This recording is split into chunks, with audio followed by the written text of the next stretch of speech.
দাজ্জাল আসার আগে 3 বছর কি ঘটবে? দাজ্জাল হচ্ছে কিয়ামতের একেবারে বড় আলামত, যে আলামতগুলো প্রকাশিত হওয়ার পরে মানুষ আর সময় পাবে না। পুতির একটা মালা থেকে দানা পড়ে গেলে একটার পর একটা যেভাবে পড়তে থাকে, এইভাবে একটার পর একটা একটার পর একটা একটার পর একটা পড়তে থাকবে। মানুষের হাতে আর কোনো সময় থাকবে না। দাজ্জাল আসার আগে পৃথিবীতে বেশ কিছু সিমটম দেখা দিবে। এই পৃথিবী উত্তাল হয়ে পড়বে। হাত্তা তুরাল আরদু দামান, সারা দুনিয়াতে বিভিন্ন প্রান্তে মুসলমানেরা মার খাবে। ওয়ায়াকুন আল ইসলামু গরিবা, পৃথিবীতে এমন অবস্থা হবে যে মুসলমানরা সবচেয়ে দুর্বল হবে। এরপরে আল্লাহ রাব্বুল আলামিন মুসলমানদেরকে সফল করবেন, শক্তিশালী বানাবেন ইমাম মাহদি আলাইহিস সালাতু ওয়াস সালামকে পাঠিয়ে। উনি যখন আত্মপ্রকাশ ঘটবে ওনার 40 বছর বয়সে, এরপর মুসলমানরা শক্তির একটা জায়গায় আবির্ভূত হবে। মুসলমানরা এতটাই শক্তিশালী হবেন, ইউসলিহুল্লাহু লাহু লাইলাতান ওয়াহিদা, এক রাত্রির ভিতরে মুসলমানরা শক্তিশালী হয়ে যাবে। সুবহানাল্লাহ বিহামদি।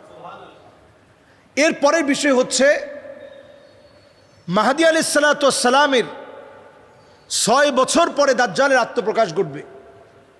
দাজ্জাল যখন এই পৃথিবীতে আসবে, অবস্থাটা এমন হবে, তার আগে দাজ্জাল আসার আগেই আল্লাহ রাব্বুল আলামিন শেষ সময়টা এমন হবে, ইন্নাল্লাহ আজ্জা ওয়া জাল্লা লাম ইয়াবআসু নাবিয়ান ইল্লা হাযযারা উম্মাতাহু দাজ্জাল। এমন কোন নবীকে আল্লাহ তাআলা পৃথিবীতে প্রেরণ করেননি যেই নবী আলাইহিস সালাতু ওয়াস সালাম তার স্বীয় কওমের লোকদেরকে দাজ্জালের ব্যাপারে বোঝাননি। দাজ্জাল এই পৃথিবীতে আসার পূর্বে প্রথম বছরটি এমন যাবে, প্রথম বছরটির ভিতরে এমন ভয়াবহ অবস্থা দেখা দিবে, আল্লাহ তাআলা পুরো আকাশকে মেঘ পড়া, আকাশকে 3 ভাগের 1 ভাগ মেঘ পড়া আল্লাহ তাআলা বন্ধ করে দিবেন। আকাশ থেকে বৃষ্টি বর্ষণ 3 ভাগের 1 ভাগ হবে, আল্লাহ তাআলা বাকিটা বন্ধ রাখবেন। এরপরে আল্লাহ রাব্বুল আলামিন জমিনের উর্বরতা কমিয়ে নেবেন 1 ভাগ। দ্বিতীয় বছর এমন হবে জমিনের উর্বরতা আল্লাহ রাব্বুল আলামিন 2 ভাগ, আল্লাহ রাব্বুল আলামিন জমিনের উর্বরতা কমিয়ে নেবেন।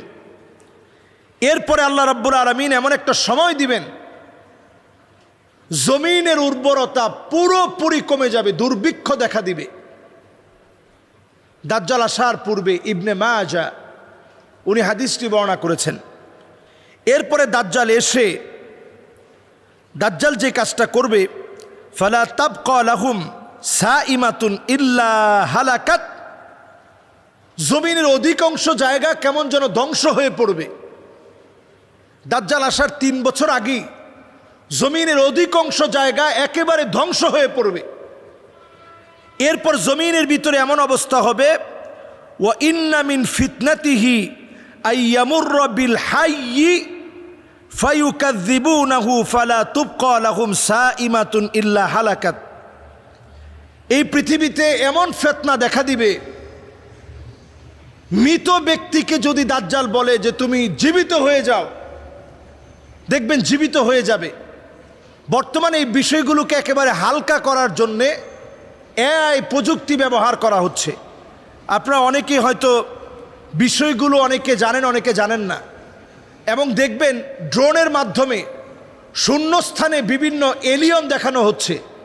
এগুলো কিন্তু জিনদেরই বিভিন্ন আকৃতি, এলিয়ন বলে এগুলো হালকা করা হচ্ছে। দুষ্ট জিনদের বিভিন্ন আকৃতিকে এলিয়ন বলে এখন চালিয়ে দেওয়া হচ্ছে।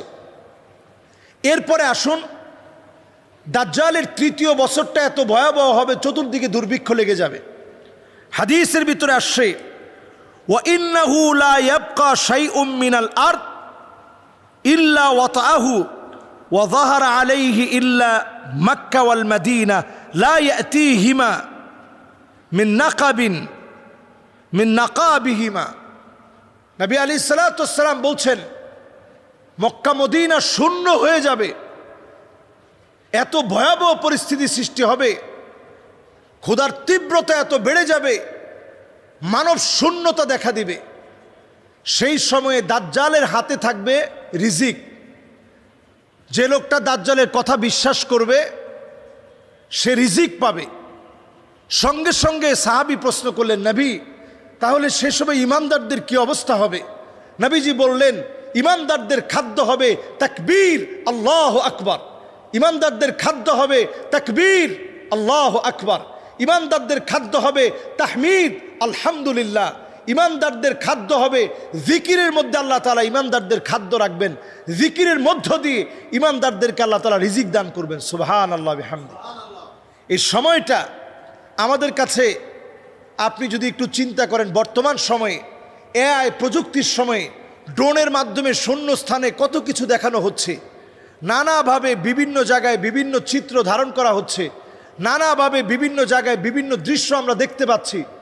এমনকি আমরা চ্যাট জিপিটি, এই চ্যাট জিপিটির ভিতরে কিছুদিন আগেও তাকে প্রশ্ন করলে যে সবচেয়ে ভালো ধর্ম কোনটা, চ্যাট জিপিটি সে জবাব দিয়েছে, আমি যদি কোনো মানুষ হতাম তাহলে আমি ইসলামকে বেছে নিতাম।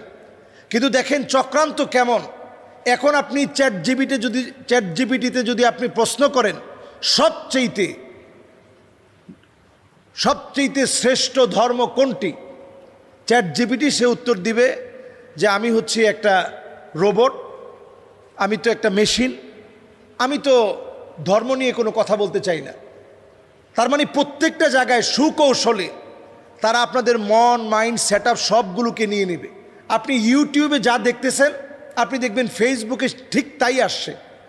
এমনকি অনেক সময় আপনি দেখতে যাচ্ছেন না, ফোনে আপনি সাথে রেখে আপনি হয়তো আপনার বন্ধুর সাথে বলছেন যে আসলে আমার বুকটা ব্যথা করতেছে, আসলে ডাক্তার দেখানো দরকার, এরকম কথাটা চালাচ্ছেন।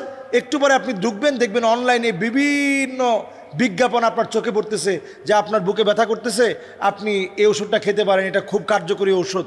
তার মানে আপনাকে টোটালি এখন কিন্তু নিয়ন্ত্রণ করা হচ্ছে অ্যালগরিদমের এই যুগে। অ্যালগরিদম ছাড়া এখন বর্তমানে কোনো প্রযুক্তি কল্পনা করা যায় না। এই সময়ে আপনার কোনো প্রাইভেসি বলতে কিছু নাই। সুতরাং বাঁচার জন্য দাজ্জালের ফিতনা থেকে এই যে জুমাবারে সূরা কাহাফ পড়ুন, প্রতিনিয়ত 10টা আয়াত সূরা কাহাফের তেলাওয়াত করার চেষ্টা করেন। আমরা ইনশাআল্লাহ দাজ্জালের যে ফিতনাগুলো আমরা এখন শুনছি, জানছি, এগুলো যেন মাইক থেকে বলা বন্ধ না হয়ে যায়। নবী আলাইহিস সালাতু ওয়াস সালামের সেই বিখ্যাত বিষয় যেটা আমাদের প্রত্যেকের প্রচারে রাখা দরকার। নবীজি বলছেন, আমি দাজ্জাল সম্পর্কে যা বলে গেছি কোনো নবী তা বলে নাই। দাজ্জাল হচ্ছে আওয়ার, দাজ্জাল হচ্ছে তার এক চোখ টেরা থাকবে, অন্ধ থাকবে, ফুলা ফাপা নষ্ট থাকবে। আমি আল্লাহ